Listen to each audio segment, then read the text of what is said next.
Friends, मी आहे अर्चना कोल्हे आणि तुम्ही पाहत आहात माझा युट्यूब चॅनल एक केमिस्ट्री. आपलं अमाइन्स हा चॅप्टर चालू आहे आणि अमाइन्स मधलं आपलं हे तिसरं लेक्चर आहे. पहिल्या दोन पार्ट मध्ये आपण डेफिनेशन क्लासिफिकेशन पाहिलं, सेकंड पार्ट मध्ये आपण नॉमेनक्लेचर पाहिलं आणि आता थर्ड पार्ट मध्ये आपण पाहणार आहोत methods of preparation of amines. ठीक आहे.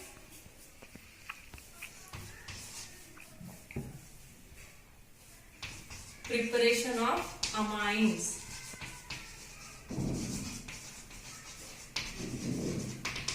आता ज्यावेळेस आपण केमिकल रिएक्शनचा स्टडी करतो तर आपल्याकडे 2 ते 3 फॅक्टर खूप इम्पॉर्टंट असणार आहे. त्यातला पहिला फॅक्टर असतो आपला रिएक्टंट, त्याच्यावरती रिएजंट आणि फायनल आपला असणारे प्रोडक्ट. ठीक आहे. केमिस्ट्री हा असा सब्जेक्ट आहे की 50% इन्फॉर्मेशन आपली क्वेश्चन पेपर मध्ये दिलेली असते. आपल्याला फक्त 50% इन्फॉर्मेशन लिहायची असते, है की नाही. मग आता प्रिपरेशन ऑफ अमाइन्स मध्ये आपल्याला प्रोडक्ट आपला फायनल झालाय. आपल्याला काय करायचंय, RNH2 तयार करायचा. ठीक आहे.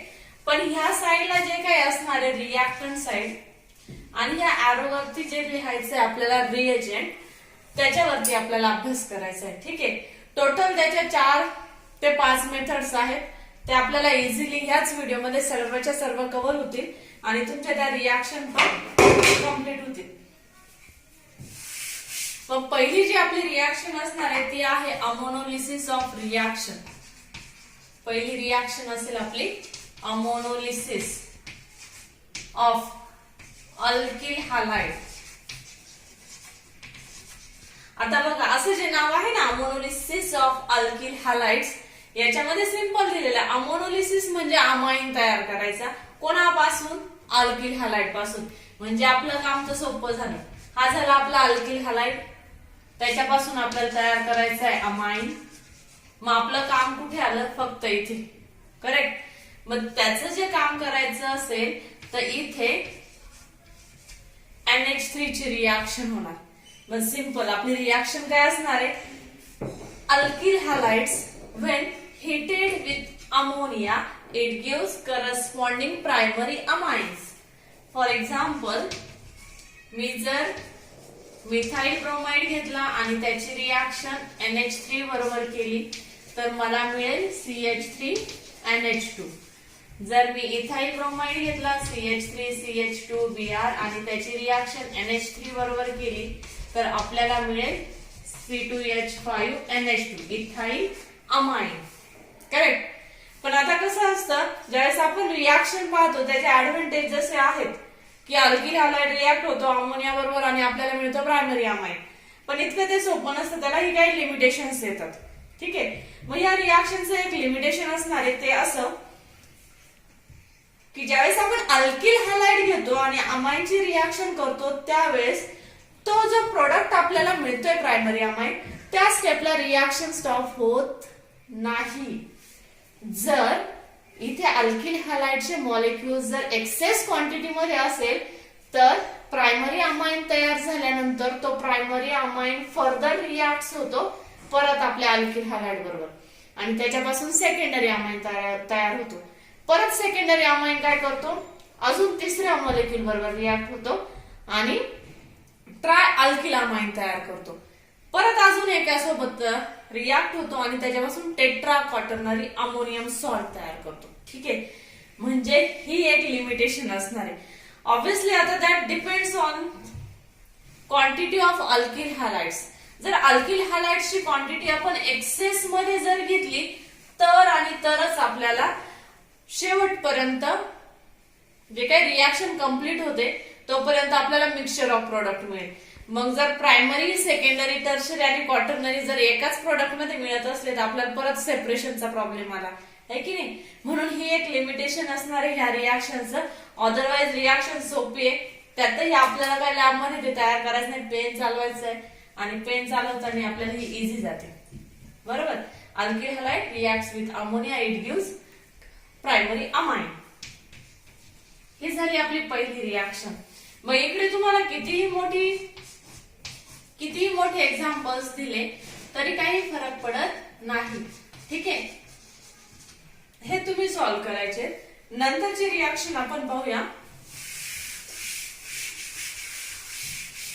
ही झाली एक रिएक्शन. सेकंड रिएक्शन आपली असेल reduction of nitro compounds. Reduction of nitro compounds. आता मी इथे नायट्रोने डायरेक्ट ग्रुपच लिहून टाकला NO2 ग्रुप. ठीक आहे, याला म्हणायचं nitro, reduction of nitro compounds. आता आपण ज्यावेळेस रिडक्शन करतो, रिडक्शनची डेफिनेशन आपल्याला माहिती आहे, addition of hydrogen, loss of oxygen. पण ते काय आपोआप होत नाही, त्याच्यासाठी काही रिड्युसिंग किंवा रिडक्शनच्या मेथड्स असतात. जसं आपल्याला माहिती आहे की आपण कॅटॅलिटिक हायड्रोजनेशन करतो. ठीक आहे, कॅटॅलिटिक हायड्रोजनेशन मध्ये काय होतं, हायड्रोजनची ऍडिशन होते इन प्रेझेन्स ऑफ प्लॅटिनम और पॅलेडियम और निकेल. ठीक आहे, हा एक रिएजंट घेतला की याचं NO2 चं कन्व्हर्जन NH2 मध्ये होतं, सिंपल. किंवा आपण SnHCl घेतला, त्याचाही रोल सेम असणार आहे, O2 चं कन्व्हर्जन H2 मध्ये होतं. किंवा Fe in presence of HCl घेतला किंवा Zn in presence of HCl घेतला, या सगळ्यांचा रोल एकच असणार आहे. ठीक आहे, NO2 चं कन्व्हर्जन NH2 मध्ये करायचं. आता आपण पाहूया एक reducing agent, lithium aluminium hydride.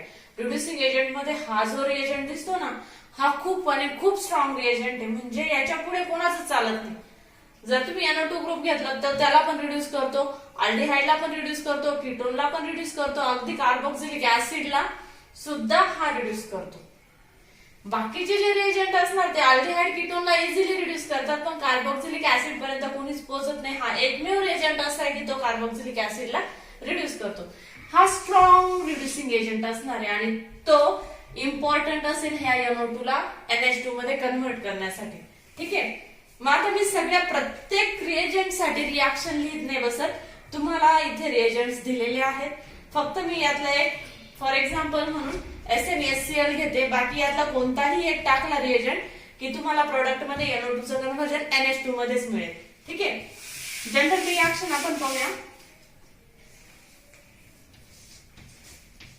General reaction मध्ये होतं RNA2. आपल्याला रिडक्शन करायचं म्हणजे ऍडिशन ऑफ हायड्रोजन आणि इथे आपण केलं RNH2. ठीक आहे, साइड प्रोडक्ट आपल्याला मिळेल वॉटर मॉलिक्यूल. इथे ऑक्सिजन आहे ना, पण इथे ऑक्सिजन किती आहेत, 2 आहेत. इकडे किती पाहिजे, 2. आता टोटल हायड्रोजन किती झाले, इथे 2 आणि 2 4 आणि हे 2 6, म्हणजे आपल्याला 6 हायड्रोजन लागतील. ठीक आहे, ही झाली reaction. For example me methyl CH3NO2 घेतला, CH3CH2NO2 घेतला आणि ह्या दोन्हींवरती पण मी काय केलं, SnHCl टाकला. काय होणार, सिंपल रिएक्शन, CH3NH2, इथे पण C2H5NH2. बरोबर, यापेक्षा वेगळं काय होणार आहे, काहीच नाही. सिंपल एवढीच रिएक्शन होईल आणि साइड प्रोडक्ट असणार आहे आपला वॉटर मॉलिक्यूल.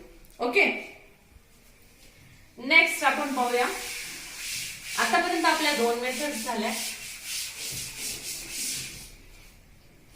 तिसरी मेथड पाहूया आपण,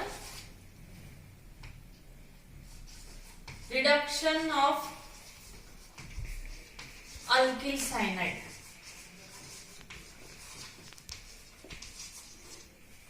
अल्किल सायनाइड फंक्शनल ग्रुप आपल्याला माहिती असला पाहिजे, RCN.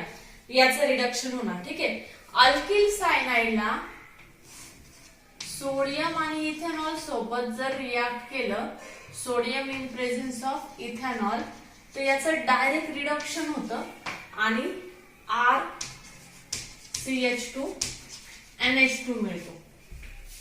आता इथे काय झालंय, एक कार्बन जो काही असणार आहे तो कार्बन वाढलाय, बरोबर ना, म्हणजे इथे सायनाइड ग्रुप होता, इथे काही फरक नव्हता. अल्किल ग्रुप मध्ये जेवढे कार्बन्स असणार आहे त्याच्यापेक्षा एक कार्बन हा प्रोडक्ट मध्ये वाढतो. फॉर एक्झाम्पल, तुम्हाला एक्झाम्पल द्यायचं झालं तर सपोज मिथाइल सायनाइड जर आपण यूज केला, त्याचं रिडक्शन केलं in presence of sodium and ethanol, तर आपल्याला इथाइल अमाइन मिळतो, C2H5NH2. बरोबर ना, असं नसेल समजत तर हा CH3, हा सायनाइड मधला कार्बन आणि त्याच्यावरतीच जो नायट्रोजन आहे तो, म्हणजे 2 हायड्रोजन ह्या कार्बनला पण मिळतात, 2 हायड्रोजन ह्या नायट्रोजनला पण मिळतात. मग आपल्याला मिळतो इथाइल अमाइन. हा काय होता? Methyl cyanide. हा काय झाला? Ethyl amine. फरक समजतोय? प्रोडक्ट मध्ये एक कार्बन वाढतोय ह्या रिएक्शन मध्ये. ठीक आहे. असे तुम्हाला खूप सारे एक्झाम्पल दिले. फॉर एक्झाम्पल मी तुम्हाला एक सिंपल रिएक्शन देते. Ethyl bromide reacts with KCl. इथे ए प्रोडक्ट लिहायचा आणि त्या ए प्रोडक्ट वरती सोडियम इन इथेनॉल टाकायचं. ठीक आहे. आणि बी प्रोडक्ट सांगायचं. कमेंट्स मध्ये तुम्ही मला ए आणि बी चे प्रोडक्ट सांगणार. ए च्या जागेवर काय येईल आणि बी च्या जागेवर काय यायला पाहिजे. चौथी मेथड असेल आपली. चौथी मेथड घ्यायची. चला पाहूया आपण चौथी मेथड. चौथी मेथड असेल आपली reduction of amide. Reduction of amide. आता अमाइडचा फंक्शनल ग्रुप काय आहे? RC double bond O NH2. याचं रिडक्शन करायचंय आपल्याला. Addition of hydrogen. ठीक आहे. मग आता ऍडिशन ऑफ हायड्रोजन कुठे होईल? ऑलरेडी इथे NH2 ग्रुप असणार आहे. या कार्बोनिल ग्रुपचं आपलं रिडक्शन होणार. ऑक्सिजन जाणार आणि इथे 2 हायड्रोजन्स येणार. ठीक आहे. मग आपल्याला प्रोडक्ट मिळेल RCH2 NH2. पण ही रिएक्शन आपोआप थोडीच होणार आहे. त्याच्यावरती काहीतरी रिएजंट टाकावं लागेल आणि तो रिएजंट आपण लिथियम अल्युमिनियम हायड्राइड वापरूया. चालतंय. स्ट्रॉंग रिड्युसिंग एजंट आहे. खूप सारे हायड्रोजन देऊन जाईल आणि हा कार्बन त्याला पाहिजे तितके हायड्रोजन घेईल आणि स्वतःला रिड्यूस करून घेईल. किंवा याच्यावरती आपण सोडियम इन इथेनॉल जर टाकलं तरी आपल्याला रिडक्शन रिएक्शन मिळते आणि आपला हाच प्रोडक्ट मिळतो. ठीक आहे. फॉर एक्झाम्पल CH3CO NH2 जर घेतला, याची रिएक्शन आपण केली in presence of lithium aluminum hydride, we get ethyl amine as a product CH2 NH2. ठीक आहे. असे तुम्ही कितीही घेऊ शकता. खाली घ्या तुमच्यासाठी C double bond O NH2. याचा प्रोडक्ट लिहायचा in presence of lithium aluminium hydride. त्याच्यानंतर घ्या येथे असेल C double bond O NH2. याचंही आपल्याला रिडक्शन करायचंय by using lithium aluminium hydride. Okay. हे जे 2 एक्झाम्पल्स